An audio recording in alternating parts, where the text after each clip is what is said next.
মদ খাওয়া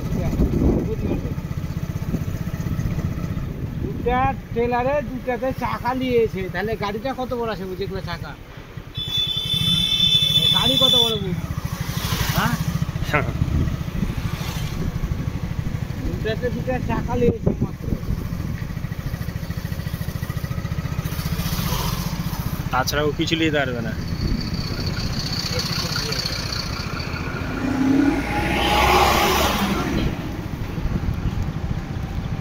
এরপরে বাবা না বাগডাঙ্গা মোড় যেতে হবে, ওখানে সব হাত আছে।